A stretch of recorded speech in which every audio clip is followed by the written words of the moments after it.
उस माला में वह सामर्थ्य और उतनी शक्ति है या नहीं, और वह शक्ति और सामर्थ्य उस माला में उसको पूजन करने के बाद ही उसमें समाहित हो सकती है। अर्थात माला को सर्वप्रथम सिद्ध करना होता है ताकि हम उसे साधना में उसका प्रयोग कर पाए।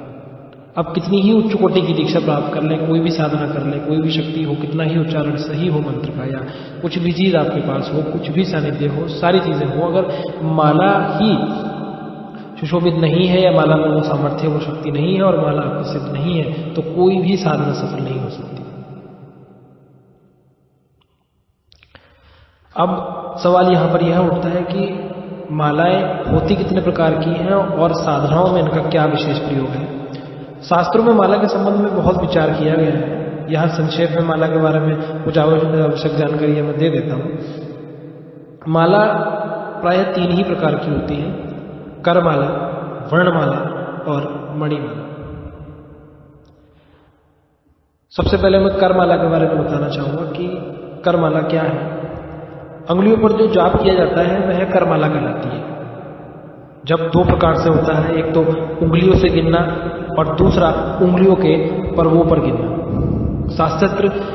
शास्त्रों में दूसरा प्रकार ही स्वीकृत है। इसका नियम यह है कि अनामिका के मध्य भाग से, अर्थात अनामिका उंगली के मध्य भाग से नीचे की ओर चले, फिर कनिष्ठिका अर्थात कन की उंगली के मूल से अग्रभाग तक, फिर अनामिका एवं मध्यमा के अग्रभाग पर होकर तर्जनी के मूल तक जाए। इस क्रम से अनामिका के 2, कनिष्ठिका के 3, पुनः अनामिका का 1, मध्यमा का 1 और तर्जनी के 3 पर्व, कुल संख्या 10 होती है। मध्यमा के 2 पर्व सुमेरु के रूप में छूट जाते हैं। साधारणतः करमाला का यही क्रम है, परंतु अनुष्ठान भेद से इसमें अंतर भी पड़ता है। जैसे शक्ति के अनुष्ठान में अनामिका के 2 पर्व, कनिष्ठिका के 3, पुनः अनामिका का अग्रभाग 1, मध्यमा के 3 और तर्जनी का 1 मूल पर्व। इस प्रकार 10 संख्या पूरी होती है। लेकिन श्री विद्या में इससे भिन्न नियम है। मध्यमा का 1, अनामिका का मूल 1, कनिष्ठिका के 3, अनामिका और मध्यमा के अग्रभाग 1 1 तथा तर्जनी के 3। इस प्रकार 10 की संख्या पूरी होती है। लेकिन संख्या 10 की पूरा करना बहुत ही आवश्यक है।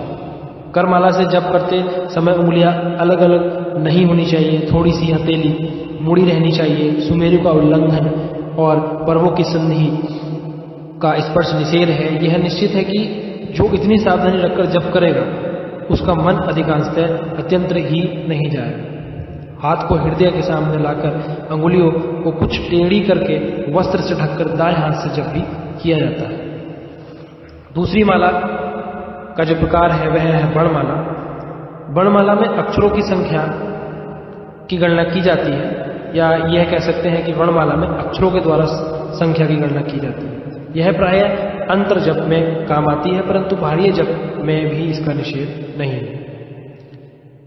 अंतर जप और बाह्य जप 2 चीजें हैं। जो जप छुपा करके किए जाते हैं वह अंतर जप हैं, और जो खुले में भी किए जा सकते हैं वह सब बाह्य जप है।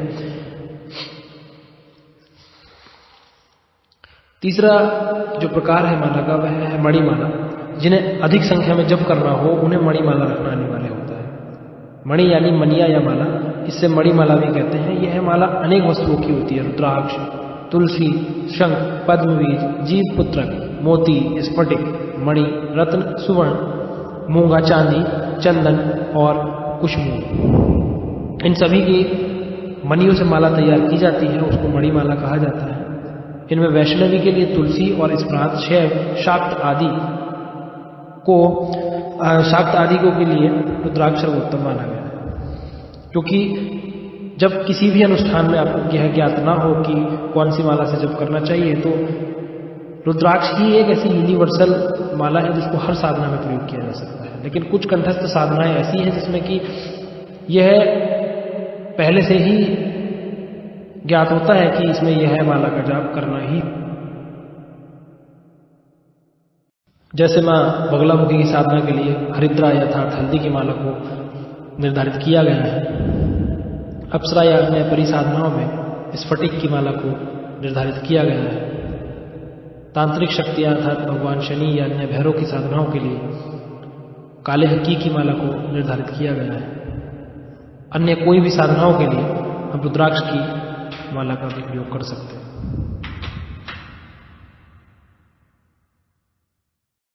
तो यहां पर मैं माला को सिद्ध करने का तरीका बता रहा हूं, और जो मंत्र का उच्चारण मैं करूंगा उनके श्रवण मात्र से ही माला को शुद्ध किया जा सकता है। जो मंत्र का उच्चारण नहीं कर सकते वह अपने सिर्फ इन मंत्रों का श्रवण कीजिए, और जो मैं विधि यहां पर बता रहा हूं उनको पालन करते रहिए तो माला सिद्ध हो जाती है। माला संस्कार के लिए पीपल के 9 पत्ते लाकर एक को बीच में और 8 को अगल बगल इस ढंग से रखें कि वह अष्टदल कमल के फूल जैसा मालूम हो।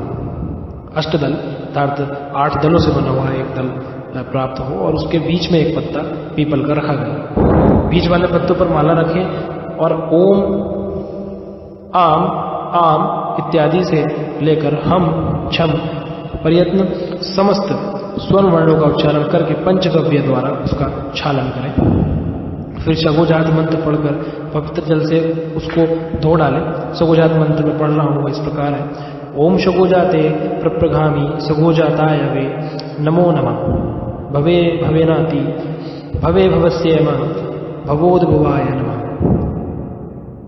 इसके पश्चात वामदेव मंत्र से चंदन, अगर, धूप, गंध आदि के द्वारा घर्षण करें। वामदेव मंत्र में पढ़ रहा हूं। घर्षण का यहाँ पर अर्थ यह है कि उस माला से उसको हाथ में घर्षण किया जा सकता है, यानी कि चंदन, अगर और गंध को हाथ में लेकर के माला से उसका घर्षण करें, अर्थात उस पर लेप जैसा लगा। और इस प्रक्रिया को करने के बाद वामदेव मंत्र को पढ़ें। ओम वामदेवाय, ओम वामदेवाय नमो ज्येष्ठाय नमः, श्रेष्ठाय नमः, रुद्राय नमः, कलविकरणाय नमः, वलविकरणाय नमः, वालाय नमः, वल्प्रथमनाय नमः, सर्वभूतधनाय नमो मन्नोन्मनाय नमः। तत्पश्चात निम्नलिखित अघोर मंत्र से धूप दान करें, अर्थात धूप का दान कर दें।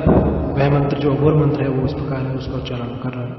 ओम अघोरभ्यवस्था घोरभ्यमो घोर घोरेत्रभ्यमो सर्वेभ्य सर्वस्वभ्य में नमस्ते अस्तु रुद्र रूपे में भय।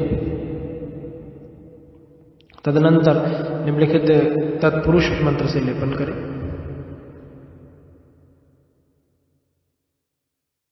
जो विशान मंत्र का हर मन के पर एक एक बार उच्चारण हो जाए, तब फिर माला में अपने इष्ट देव की प्राण प्रतिष्ठा करें। प्राण प्रतिष्ठा की विधा पूजा विधि के प्रकरण में देखी जा सकती है, क्योंकि प्राण प्रतिष्ठा के लिए अलग विधान है, पूरा उसको अलग से देखा जा सकता है। इसके बाद इष्ट मंत्र से सावधि पूजा करके निम्न प्रार्थना करनी चाहिए: माले माले महामाले सर्व तत्व स्वरूपणी चतुर्वर्ग स्तवई नयस्त इस्तस्मनाने सिद्धिदा भव। यदि माला में शक्ति की प्राण प्रतिष्ठा की हो तो इससे प्रार्थना करने के लिए पहले, अर्थात इस मंत्र से पहले ह्लीम का उच्चारण कर दें या ह्लीम शब्द को उसमें जोड़ दें, क्योंकि वह बीज मंत्र है और रक्त वर्ण के पुष्प से उसकी पूजा करनी आवश्यक है। वैष्णवों के लिए माला पूजा इस प्रकार है: ओम ऐं श्रीम अक्षमालाय नमः। अकरादि शकरांत प्रत्येक वर्ण से पृथक पृथक पुटित करके अपने इष्ट मंत्र का 108 बार जप करना चाहिए। इसके पश्चात 108 बार ही अपने इष्ट मंत्र की आहुति देनी चाहिए। जब सारा विधान और सारा पूजन समाप्त हो जाए, उसके बाद माला से निम्न मंत्र के द्वारा प्रार्थना करनी चाहिए: ओम तवम माले सर्वदेवानां सर्व सिद्धि प्रदा मता तेन सत्येन में सिद्धिधाम देहि मातरमनुमोस्तुते ते। अर्थात माला को माँ का दर्जा दे करके नमस्कार करना चाहिए। ऐसी प्रार्थना करके माला को गुप्त रखना चाहिए। अंगुष्ठम और मध्यमा के द्वारा जप करना चाहिए तथा तर्जनी से माला का कभी स्पर्श नहीं कराना चाहिए। सूत पुराना हो जाए तो फिर से गूंथ कर 100 बार जप करना चाहिए, जिससे कि माला दोबारा अपने प्रकरण में आ जाए। यदि माला प्रमादवश हाथ से गिर पड़े, अर्थात निषिद्ध हो जाए या स्पर्श हो जाए या शुद्ध हो जाए, टूट जाए, फिर से गूंथ कर पूर्वत 100 बार जाप करके उसको शुद्ध कर लेना चाहिए। माला के इन नियमों को सावधानी पूर्वक बरतने से शीघ्र ही सिद्धि प्राप्त होती है, इसमें कोई संदेह नहीं।